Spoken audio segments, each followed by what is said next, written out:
O CO2 atingiu a média de 413 partes por milhão em 2020.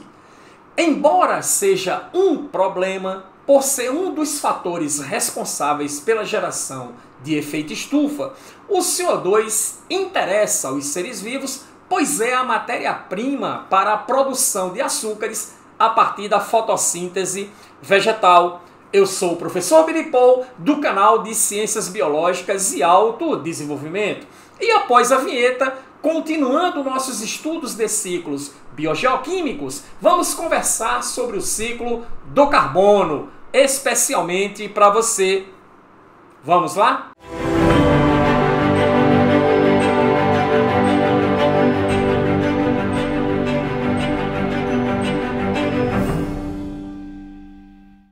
Olá você, tudo bem? Seja muito bem-vindo ao nosso canal de Ciências Biológicas e Autodesenvolvimento.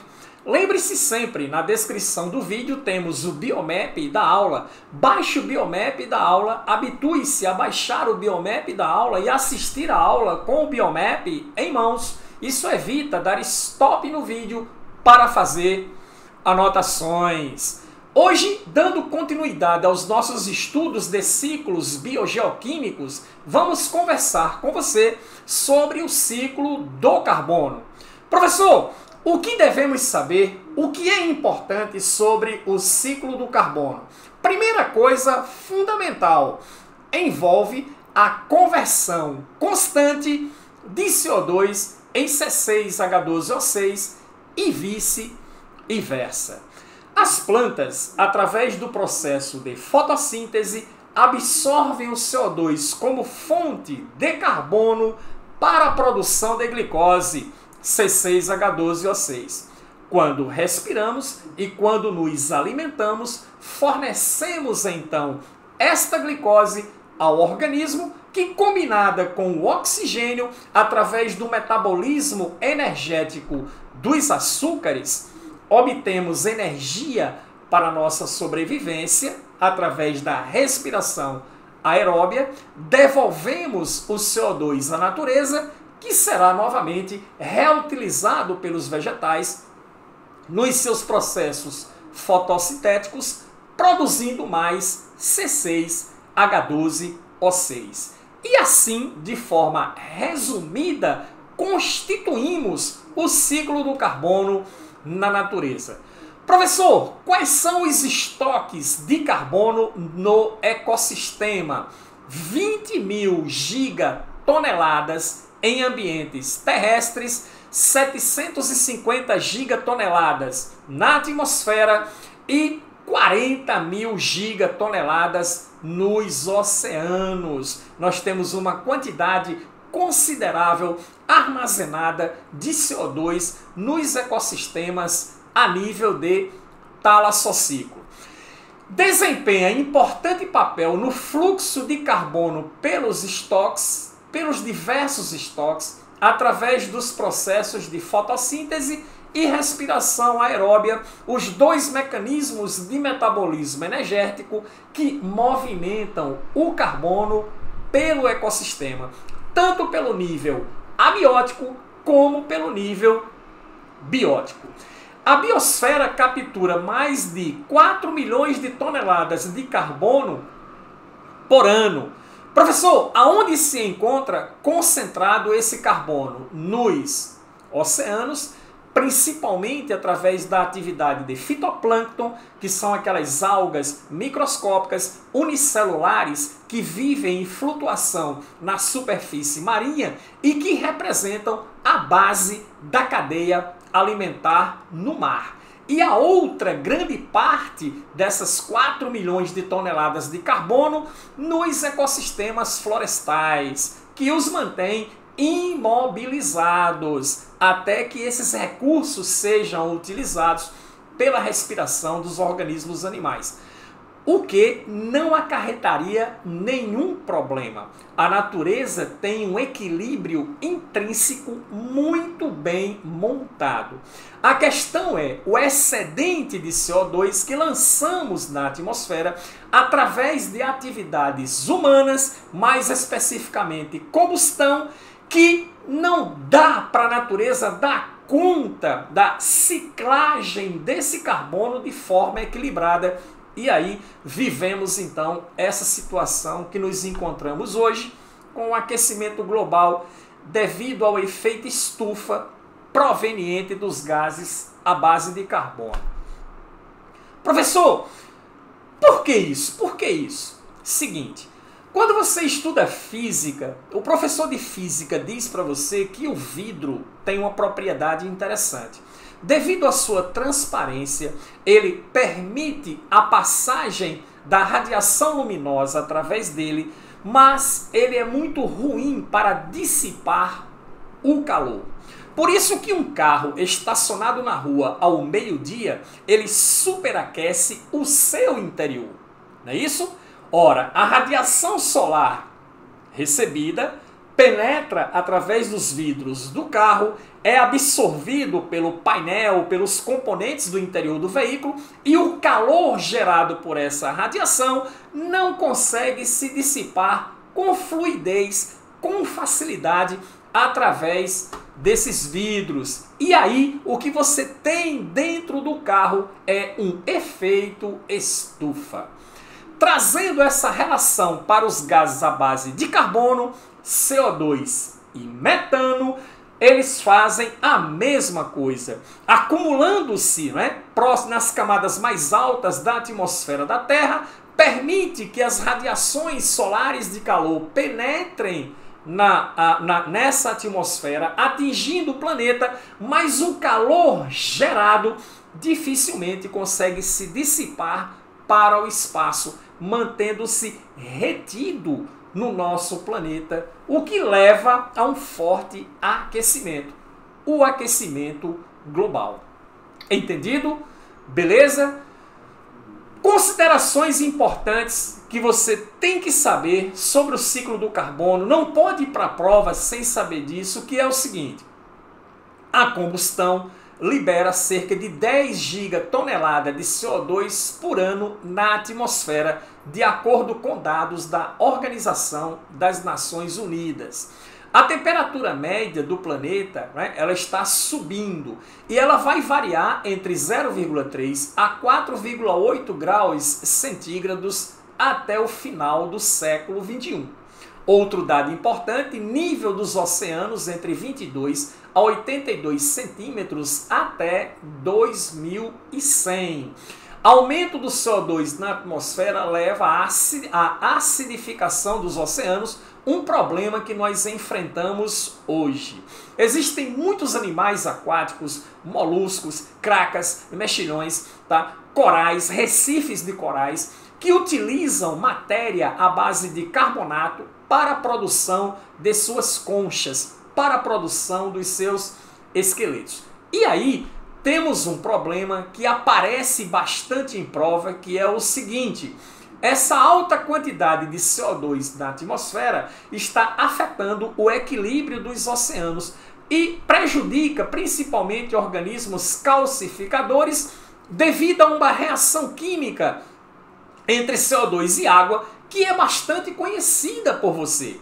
Ora, o CO2, ao reagir com água, você sabe perfeitamente bem que ele forma o H2CO3, o ácido carbônico, que embora seja um ácido fraco, tem uma facilidade considerável de se dissociar em íons bicarbonato e liberar íons H+. Essa quantidade de H+, de íons H+, e você sabe perfeitamente que o pH nada mais é do que o potencial de hidrogênio iônico em um meio, essa quantidade de H+ vem aumentando consideravelmente e essa acidificação oceânica impede o metabolismo dos organismos vivos na incorporação, tá, desses carbonatos para a produção dos seus esqueletos, das suas conchas e por aí vai. Beleza? É um dado extremamente importante. Ok, professor, como funciona então o ciclo do carbono? Ora, nós temos aqui o CO2. O CO2, na forma de CO2, é absorvido pelas plantas através de seus estômatos, localizados na epiderme da folha. Esse CO2, tá certo, incorporado por essas plantas, entra no processo de fotossíntese. E na fotossíntese libera-se um resíduo, que é o oxigênio lançado na atmosfera, e produz-se matéria orgânica CH2O, N. Você substituindo N por 6, então você tem aí C6H12O6, que nada mais é do que a glicose e outros açúcares importantes também, que através do processo de fotossíntese os vegetais produzem. O oxigênio vai para a atmosfera e tanto esse oxigênio como essa matéria orgânica C6H12O6 é incorporada pelos organismos animais, consumidores primários, consumidores secundários, consumidores terciários dentro das relações alimentares. Ora, esses organismos vivos vão utilizar esse material de carbono juntamente com o oxigênio para a produção de energia, para a produção de ATP, usado no seu metabolismo celular. Inclusive as plantas, que também são organismos aeróbios, também vão utilizar esse açúcar produzido pelo processo fotossintético na sua respiração aeróbia, produzindo então energia. Ora, animais e plantas também respiram, utilizam os compostos de carbonos oriundos da fotossíntese, liberam a energia e tudo isso volta a ser CO2, que é devolvido à atmosfera. Parou por aí?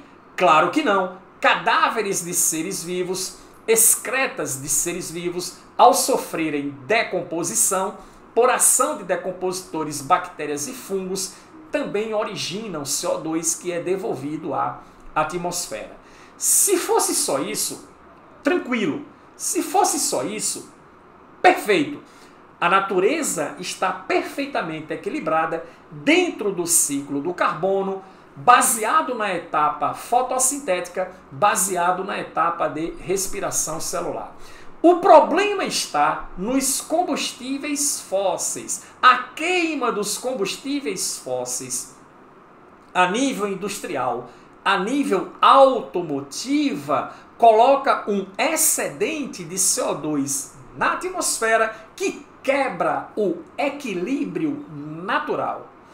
Entendido? E aí vivemos problemas de desequilíbrios climáticos, enchentes em vários lugares do mundo, e aí uma série de problemas, porque o equilíbrio dinâmico dos ciclos biogeoquímicos, não só o ciclo do carbono, mas a gente fala muito do ciclo do carbono por ser algo mais impactante, por ser algo que está mais presente, observamos diversos problemas ambientais ocasionados por causa disso, que estudamos em maiores detalhes nas aulas de poluição. Vamos nos deter aqui especificamente ao ciclo do carbono. Ora, o ciclo do carbono tem um serviço ambiental, manutenção do clima, efeito estufa. Professor, o senhor não está falando agora há pouco do efeito estufa, o problema? Claro, a questão é o excedente. O efeito estufa é uma consequência natural da concentração de CO2 atmosférico. Se não tivéssemos o excedente oriundo da combustão, não teríamos um aquecimento global por causa do efeito estufa, mas ele é necessário. Esse calor retido durante o dia é liberado durante a noite, aquece o planeta durante a noite. O planeta seria muito frio se não tivéssemos o efeito estufa natural por esses gases à base de carbono. Então ele tem importância? Tem, porque ele proporciona o efeito estufa, que mantém essa temperatura amena, essa temperatura agradável, essa temperatura viável à vida na Terra. Mas equilíbrio este que está sendo quebrado devido a atividades humanas. É isso aí que temos que analisar. Os combustíveis fósseis promovem o ciclo geológico do carbono, fazem parte do ciclo geológico do carbono e mantêm uma grande quantidade de carbono imobilizada. A questão é que esse carbono, através da queima, está sendo desmobilizado, criando então um excedente prejudicial ao equilíbrio do ciclo do carbono. E claro, produção de alimentos, ok? Matéria orgânica, fonte energética. Todos os açúcares são derivados, em primeira análise, da fotossíntese. Glicose, frutose, sacarose, o amido, tantos outros açúcares que você encontra nas estruturas vegetais. Ok? Para encerrarmos essa nossa temática referente ao ciclo do carbono, vamos conversar um pouco sobre o metano. Professor, o que tem o metano? Metano é o seguinte, olha só, poderoso gás de efeito estufa, o metano também é um gás à base de carbono, 80 vezes mais potente no aquecimento do que o CO2, tá certo? Alguns livros trazem 40, 50, mas vamos colocar aqui, é uma proporção extremamente alta. Por que isso acontece, professor? Ora, acontece pelo seguinte motivo. A estrutura química do CH4, comparando com a estrutura química do CO2, está aqui o metano, que é um hidrocarboneto, não é isso? Um carbono ligado a 4 átomos de hidrogênio e o CO2, que está ligado a 2 átomos de oxigênio. O metano é um composto orgânico e o CO2 ele é inorgânico devido ao quê? Ora, o metano é orgânico porque o carbono está ligado a átomos de hidrogênio.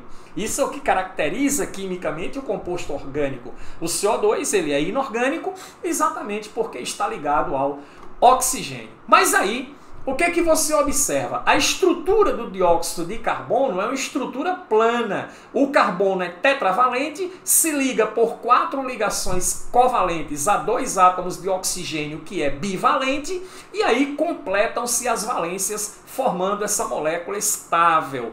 Quando olhamos para o metano, a estrutura do metano não é plana, a estrutura do metano é tetraédrica. Então você observa aqui o carbono ligado por 4 ligações a átomos de hidrogênio. Essa perspectiva de estrutura tetraédrica quase não sai. Essa estrutura tridimensional favorece uma maior retenção de calor por parte do metano entre as suas ligações químicas. Tudo devido a essa configuração geométrica diferente das moléculas. Tá? O CO2, embora ele também retenha calor, mas ele não consegue reter tanto por ser uma estrutura plana. Ok? Responde por cerca de 30% do aquecimento global. E qual é a sua origem? Decomposição de resíduos orgânicos, né? São chamados biodigestores, ok? A agropecuária, 16% das emissões de gases à base de carbono mundiais é metano pela atividade agropecuária, que durante muito tempo pensava-se que ocorria pela flatulência do gado, mas que não é, nada mais é do que a eructação, o que nós chamamos vulgarmente de arroto. E o cultivo de arroz, responsável por 8% das emissões mundiais devido ao metabolismo microbiano. Professor, quero entender melhor. Olha só, o cultivo do arroz irrigado, entendido ou não? Então os indivíduos usam de irrigação, cultivam o arroz, que chega na fase reprodutiva. A fase reprodutiva é quando ocorre a brotação das flores, é o florescimento da planta. Tá? Nessa fase eu tenho a liberação de compostos orgânicos por parte das raízes, tá, do arroz para o solo. Isso estimula a atividade de bactérias metanogênicas, bactérias que processam o metano como fonte de energia. E aí esse metano liberado, através dessa atividade aqui, as bactérias metanogênicas pegam então os compostos orgânicos, metabolizam, liberam metano, que termina penetrando pelas raízes do arroz atingindo o parênquima, o tecido de preenchimento, que é o arênquima, que ele tem muitas cavidades, muitos espaços vazios, acumula esse gás no seu interior e termina liberando para a atmosfera. Entendido? Tá certo ou não? E aí, devido à configuração da molécula, você tem uma maior retenção, um maior processo de efeito estufa.